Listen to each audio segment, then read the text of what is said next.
All right, before I get into this video, I just want to let you know I'm not sure when this video is going to go up.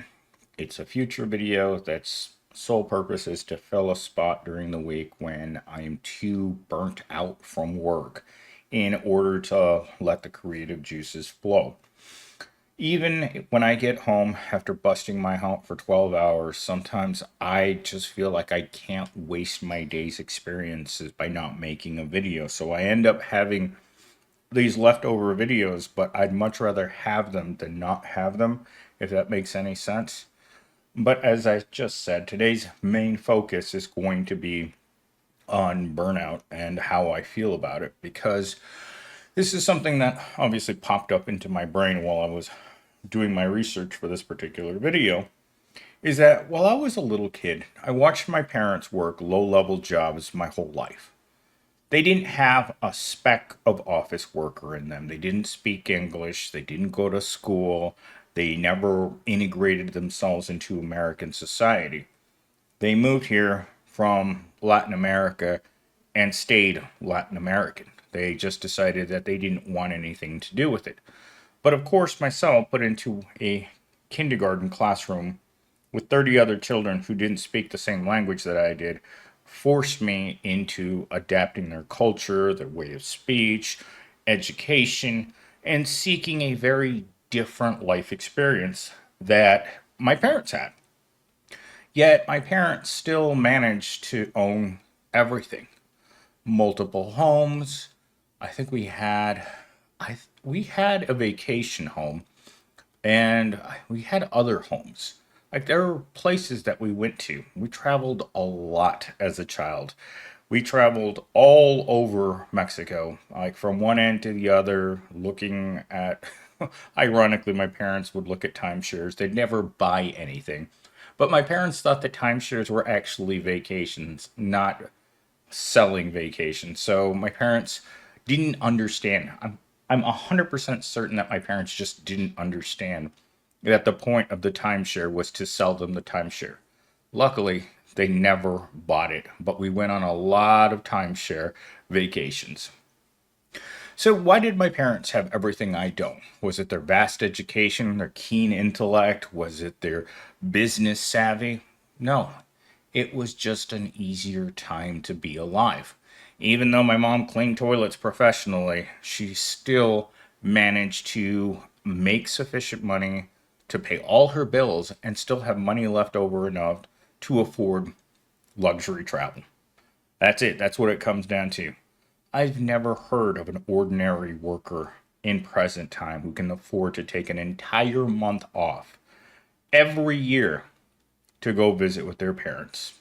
Unheard of. In fact, at my current Evil Corp, I have heard at least 5 people who have gotten fired because they refused to come back to work and Evil Corp wouldn't let them work remote while their parents were had one foot in the pine box. They knew that they didn't have much time left with their parents and they left anyway because that's what people do. And when your corporation doesn't want to let you spend the last moments with your, whether it's your parents, your children, your extended family, they don't understand, they don't care that your parents are biting it. They just simply, they're evil core. They have no feelings, they have no empathy, they don't care about the individual. You don't matter unless you're an executive class person. Everyone else better show up at work at 8 o'clock in the morning, or else your time at Evil Corp starts to diminish. And I've seen them do this to people, and then the people will be gone for 5 months and they just come back and they reapply for their old job. That's the way it works. That's the machine. That's how you're expected to work. So, of course, burnout is part of everyday life at every corporation. I've been burnt out for 3 years. It doesn't bother me. I have more of a fear of becoming homeless, not having enough money to buy food, and not being able to pay my bills. That's what keeps us going back to work. Nothing else. None of us enjoy our jobs. None of us have anything. And most of us will stay this way for the rest of our lives. So, with that said, let's get into this video today. The headlines that I have that My outline created for me today are modern workplace mirror World War II sabotage tactics. That's a little unusual. The unrealized vision of leisure, burnout academic, and if we get around to it, the culture of silence, pluralistic ignorance. I'm not sure what that one means, but we'll find out. All right, so right into this. The inefficiency of the modern office, pointless meetings, bureaucratic huddles, empty motivational speeches are reminiscent of strategies used during World War II to disrupt productivity, highlight how these elements may actively hinder meaningful work. Highlighting how these elements may actively hinder meaningful work. We've all been in the office when we all look at each other and we say, this meeting could have been an email. Instead, we spent an hour together doing nothing. Most people in the meeting never say anything. That's why I don't understand why 99% of meetings aren't just emails. Most of us in these meetings have nothing to contribute. Unless you're an important person in the workplace, you don't speak. I speak a lot because, hell, I'm an important person. But most of my coworkers don't. Or they say the same thing every week, nothing to report. And you're like, these pointless meetings waste hours and hours a week. Usually unrealistic expectations are set of the people, the important people. And if you're smart, you just keep saying yes. If you're dumb, you say no, that you can't do it because you already have too much work. No manager in America wants to hear you don't have enough time to get your work done. So instead of telling them no, you just nod and you just keep saying yes until eventually they realize that there's no way you're going to get that work done, and they pass it off to Johnny Sixpack over here in the corner who's uh, scratching his hole.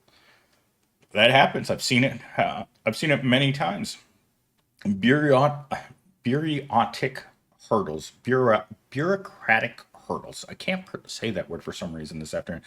I think I've just been talking too much. I think this is my fourth or fifth video already today. The beer, I cannot say it. The huddles, or I don't know where I think my mind's just toast right now. I've just been going all day. So the phrase it's actually using is bureaucratic hurdles. This is turning into a an episode of phonics. Phonics for you. Anyhow, we're gonna skip that one because my mouth doesn't work. So we're gonna go to empty motivational speeches. We've all seen the slogans, right? They're in the back room, they're in the break room, and you look up at them, and it's like, "Do your best." Your coworkers are your friends, or this year we're going to do record profits, or no touching the other employees. There's all kinds of weird things in the back that tell you how to behave.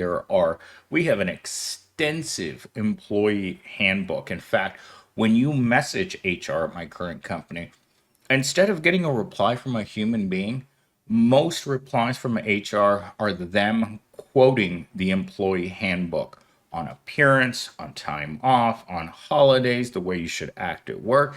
In fact, I was having a phone call with one of the presidents from one of the offices on Thursday, and she told me that she expects every remote worker to be in a suit in a professional office if they're going to be working remote. And she periodically calls you just to make sure that you're in a suit, that you're smiling, that you're not giving off any negative cues whatsoever. And you think about this, it's like, who cares what I'm wearing if I'm working from home, especially if I don't have to be on camera? But as the receptionist told me on Friday, they expect everyone to be on camera. Me, not so much. I work in the back. I don't need to be seen. I don't even have a little picture up for my icon. It just has my initials. And that's the way I like to keep it. Nobody needs to see this. If people wanted to see this, I'd charge them to see this. So I don't understand why they treat us the way that they do. The disruptive productivity, that's all day. They call them shoulder taps in the technology field. Is you disrupt productivity because they don't let you work. I'll be doing, let's say I'm working on purchasing this morning and I'm trying to get my bills paid. I spend about $10,000 a month at Amazon every month, and I have for years because I buy everything. So let's say I'm doing purchasing this morning and I get a shoulder tap and then another shoulder tap and then another shoulder tap. Then someone walks into my office and then they want something. And then they look sad when I won't help them. And I've told every person at the office that my office is not a place to get help. All help at most corporations is done either through an AI chatbot, an 800 number that reaches out to someone in India, or it's done through a service request that's just an email. Otherwise, you don't talk to people anymore. It is very unnerving, this new model that our society has switched over to. Like for a while there, when I first moved into this apartment complex, the cheapest rental insurance that I could find was through Lemonade. There is no way to talk to someone at Lemonade. Absolutely none. And when I called to cancel my service, I told them I'm switching to Geico. I need you to turn off my service. And what did they do? They kept renewing my service and charging me anyway. When I finally called them out on it, because I noticed they pretended that they didn't understand. And I'm like, here are all the emails where I told you to do this.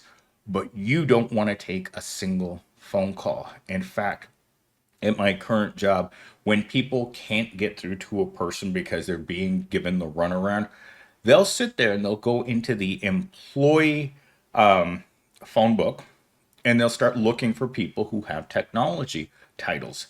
And then they'll start calling those people. And when they find a person that's receptive, a person that just doesn't blatantly hang up on them, like me, I don't usually answer the phone. If I look at your name and I look at your title and you shouldn't be calling me, I don't answer the phone because you shouldn't be calling me.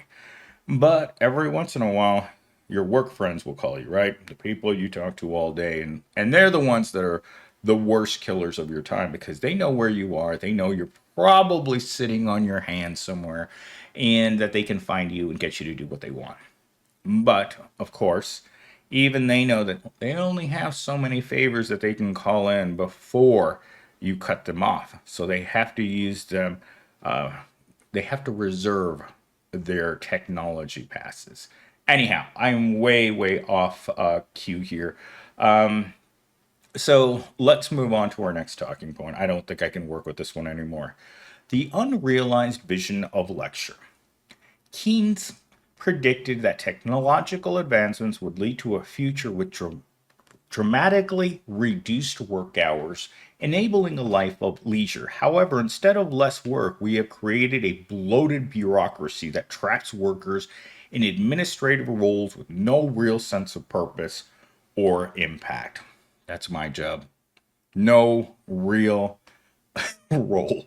In fact, I would say that my role is so bizarre. Like I was doing my self-evaluation last week and it was long. It was a giant book report about what you do. And in this self-review, you have to talk about every aspect of working for the company. It's not specific to your job title, but they want to know what you do this, when you do this, when you do this, for 10 talking points. And this is the way that you justify your pay increases and what the company knows about what you do all day. Because for the most part, we're all trapped in administrative roles that don't really make any sense. My what I do has purpose. The impact that I have on a daily basis would probably be felt right away because my job, even though it's administrative and it seems very senseless, I do have an impact, I'd like to say. But I don't know. I sometimes I think, oh, you're so important, MS. And other days I think, you know what, they could probably get a smoking chimp riding a tricycle to do this job. But that's just me getting down on myself. The reality is that Keynes' vision from his essay, Economic Possibilities for Our Grandchildren, where he predicted that by now advances in technology and productivity would allow people to work just 15 hours per week, We would frame this with an image of the idealized future, more time spent with family, pursuing hobbies, and exploring passions. The 15-hour work week. You guys know I'm an advocate of the 1 day, 1 hour work week. You guys are like, millennial steam, you're crazy. The corporations will never let us work 1 hour, 1 day a week. Because then what else would we do for the rest of the week? I suggest be on vacation all the time. But it does feel like technology, instead of helping us, has hindered us when it comes to having more free time. In fact, if our productivity has gone up every single year because of technology making us more productive, shouldn't every productive increase also come with an equivalent decrease in the work week? Of course not. Because Evil Corp doesn't believe in human beings. They believe in human machines. Human machines that they feel never get tired. Human machines that don't feel. Human machines that don't burn out. Human machines that don't need any leisure. When you look at your time off and how much they give you per year, and then you scratch your head and it's like, I'm expected to work how many hours with how little breaks from work? Even being sick is not an excuse to miss work. My last, I'm going to say 3 to 10 sick days over the past 3 years have all been working sick days. My boss has worked through COVID 4 separate times.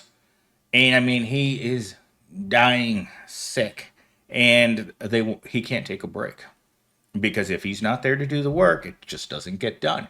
And they were in a meeting a few days ago and they asked, what can we do in order to reduce your 100 to 120 hour work weeks? And he said, simple, hire more people. Guess what? Instead of hiring more people, they fired someone. Goes to show how much they really care about workers that are burnt out. Workers that are burnt out are just like toilets, right? Workers that are burnt out are just a dirty toilet. Got to push the flush. And if there's something in there that's clogging the pipe, you got to just punch the clown in there and then get the flow going. It's all we are to corporate America.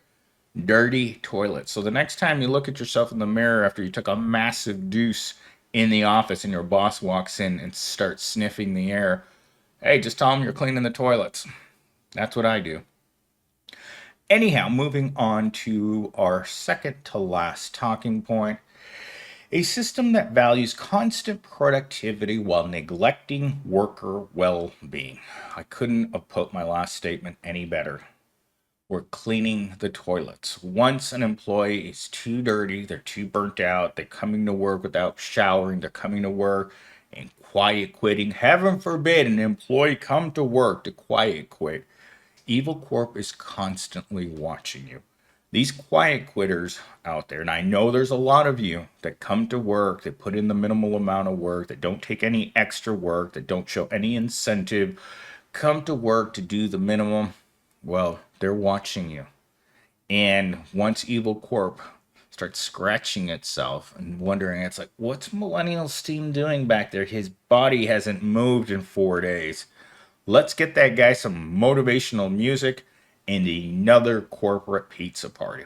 That should cheer him up. And they realize that they poked Millennial Stain with a stick and he's no longer with us. Burnout has taken his mind, his soul, and finally his body. That's where we're all heading, folks. We're all that lady at Wells Fargo who no one bothered to check on after 4 days of getting a rigor mortis, starting to smell a little funky. Because remember, personal hygiene in the workplace is part of the employee handbook. But when you bite it at work, you're not expected to put on deodorant after the second day. Maybe the first day, but on the second day, it's not a problem anymore. Brushing your teeth, combing your hair, changing your clothes, not a problem. But as long as you have 1 ounce left of you of fight in you, do the rest of us a favor. Do personal hygiene. Don't make Evil Corp send out another email on wellness, on the advantages of the miracle of soap and how well it works. to get the funk from under your arms, wipe it around, mash it around your body. I'm not saying every day, but soap at least every other day. And not for yourself. Do it for me when you're at Evil Corp. So I don't have to walk by you at our place of business and smell your feet. When I worked at Walmart, it was very common to walk by a coworker that smelled like feet.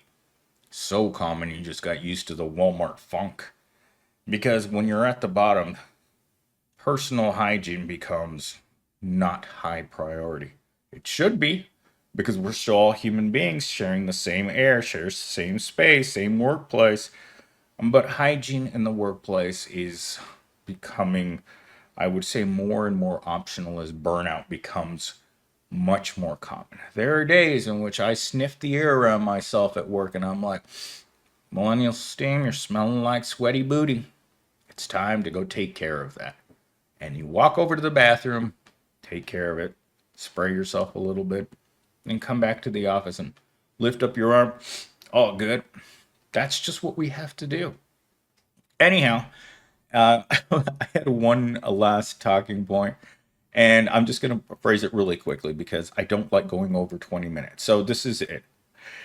Employees often feel they are the only ones struggling, making their feelings behind or masking their feelings behind a smile while assuming others are coping just fine.